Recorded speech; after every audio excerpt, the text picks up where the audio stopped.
Self-awareness is one of those tools I believe we all need to master in order to develop a lifestyle of peace. Because when you're self-aware, you know the kind of spaces that take away your peace. So you are able to avoid those kind of spaces. You know the kind of people that give you peace so that you're able to maintain those connections with the people. You know your capacity level for stress. So when you're overwhelmed, you are able to ask for help. You're able to take a break. You're able to recharge because you realize now, instead of having positive thoughts that recharge you at the beginning of the day, when you wake up, you start having negative thoughts. You know it's time for you to take a break. So when you're self-aware, really you're able to have peace because you manage all of those things. So yesterday I was watching Pumile Dwaba's YouTube channel, and her and her husband were answering a couple of questions that I have here on my notebook or on my journal. So I'm going to be answering those questions. Basically, they are questions to kickstart your journey to self-awareness. So that's exactly what we're doing today. Guys, I'm trying a new layout of this thing. I don't know where my camera is. You will forgive me. It is a new thing that I'm doing. And here we are. Forgive me if I look a bit funny or if I'm a bit tense than normal today. So guys, anyway, welcome to my YouTube channel. If you are new, hello. Lots of love to you. I hope you'll find the content on this platform worthy enough for you to come back, right, and subscribe. Okay, if you have already done so, please get your people and their people to subscribe to my YouTube channel, guys.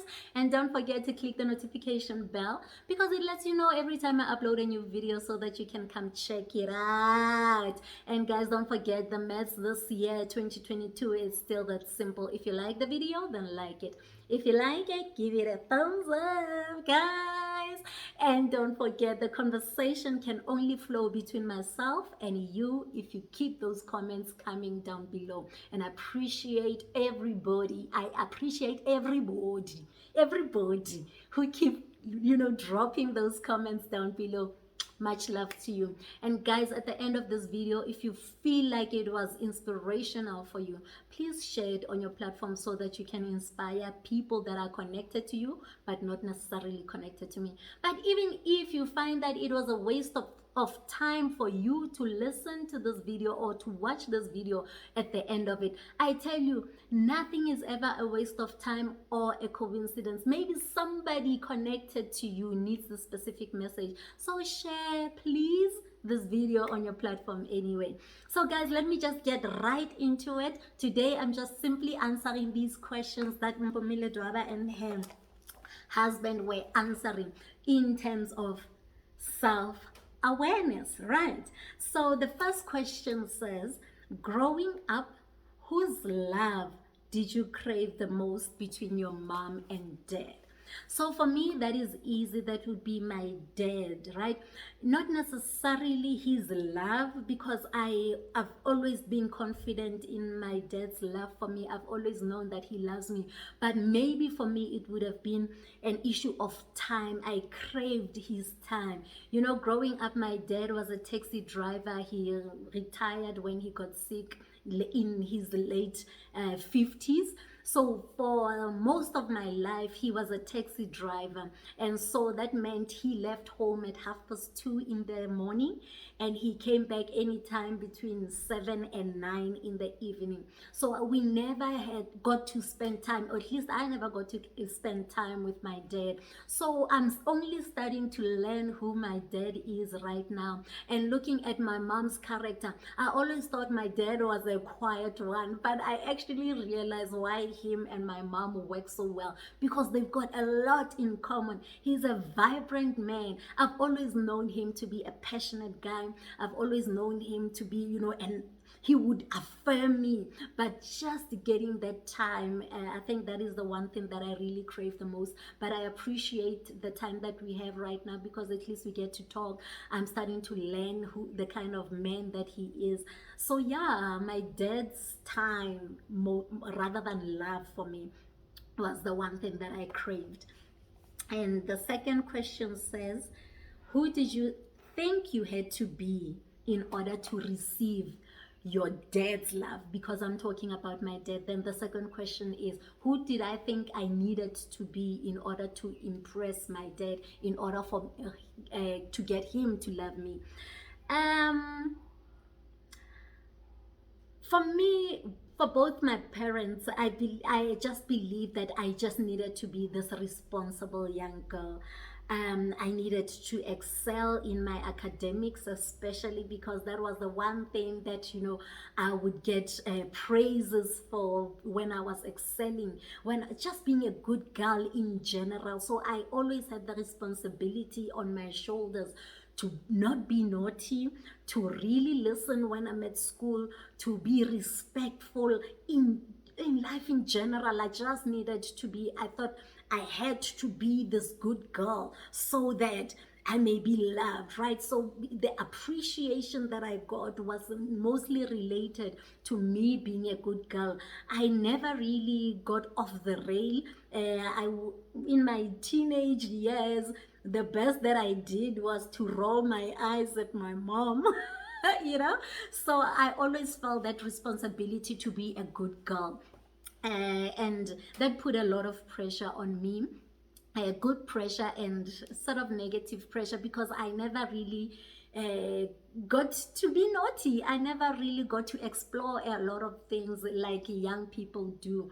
But I believe right now, looking at my life and who I am today, it was important for me not to get off the rails. It was important for me to be able to maintain my peace. It was important for me not to have childhood baggage because of the maybe wrong choices that I made, so that I'm able to do the work that I'm doing right now. So I guess it was important for me. So it was actually important for my purpose, for me to be that good girl back in the days. So yeah, that's who I thought I needed to be. I just didn't want to make mistakes. So I thought if I don't make mistakes, then my dad would be proud. So yeah, it was good, I guess.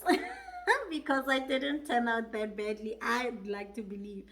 And they say, number 3, what are 5 things you are really good at? 5 things that I'm really good at. I'm very organized. I'm a planner. I think ahead.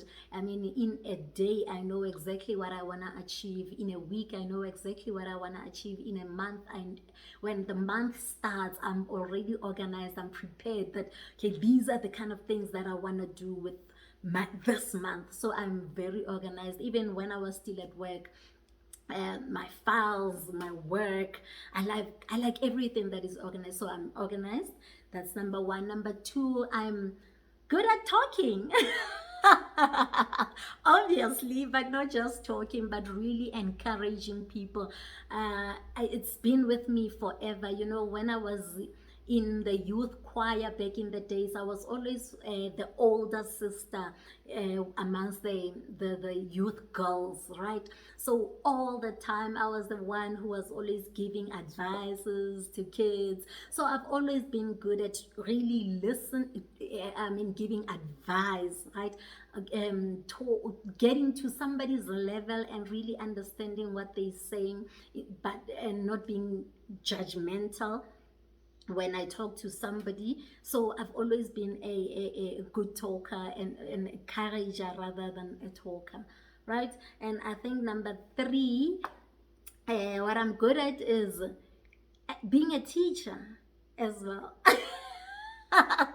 I guess it goes hand in hand with being a talker. But I believe I'm a great teacher. Even in high school, I remember I used to have a friend of mine, Ponsa, who was good at mathematics. I just came right behind her in terms of mathematics. So she would always be the one who has the answers. But she would never be able to explain to a group of people how she got to her answer. So she would explain it to me, because at least I would have gotten maybe halfway down that whatever sum that we were doing, and I got confused just at the end. So she would explain things to me and I would explain to the group. So I knew when I was in matric that I actually wanted to be a teacher. Not even in matric, I think in grade 11 I was thinking about being a teacher like my mom was. But when I thought about working for the government, no money in teaching. Then I decided to be an accountant. But hey, here I am now. I believe this is a form of teaching, so I'm really good at teaching. Number four, the one thing that I'm good at is just being loyal. I think I'm loyal. I believe I'm very, very loyal. When you're in my circle, when you're a person that I love, I'm truly loyal to you, right? And I'm ethical as well. I'm very ethical. I believe I'm very ethical. Like, I don't know. It takes a lot to get me to do a wrong thing, except of course, when I'm on the road. I can't promise that I can't promise that I'll keep to 120 speed limit or 60 speed limit, but besides the road, besides driving, I'm generally a very ethical person. So I think those are the five, nah? I hope so. And then number four, it says, what type of compliments do people normally give you? Okay, I get the typical, you're beautiful. I get the typical, you're so warm. You are so kind. I think those are, you're so supportive. Yeah, I think those are the main compliments that I normally get. But the number one for anybody, oh, you're so beautiful. So that's, and apparently I've got a good sense of style as well, fashion sense rather. So yeah, apparently people like the way I dress. I put together my outfits. I try. So yeah, those are the compliments that I normally get. And lastly, which one of your already achieved goals are you most proud of? Guys, I can never stress this one enough. I mean, just doing this, just being here every day in front of the screen and doing this is the most proudest moment every single day. I mean, I thank God that He took me from wherever I was and He placed me where I am today, because sitting here and doing the work really gives me fulfillment. It gives me meaning. I know that by doing this on a daily basis, I'm really advancing God's kingdom. I'm really attacking the devil's kingdom, because if I can get just one person to develop a lifestyle of peace, to know that to have peace is their own responsibility, to know that anything will change if you change, if your attitude towards things change, if your perspective changes. If I can just change one person's life, then I know I've done what I was supposed to do today. So just being here is my most greatest achievement and the one that I'm most proud of. So guys, those are the questions. I hope you will also get to answer them in your private space, just to kickstart your journey to self-awareness for peace sake. I am Pulaa Montz, your inner peace and purpose coach. I hope you enjoyed this new setup. We'll see how it goes as time goes on, guys. Please don't forget to do the right thing. Subscribe to my channel. Yay!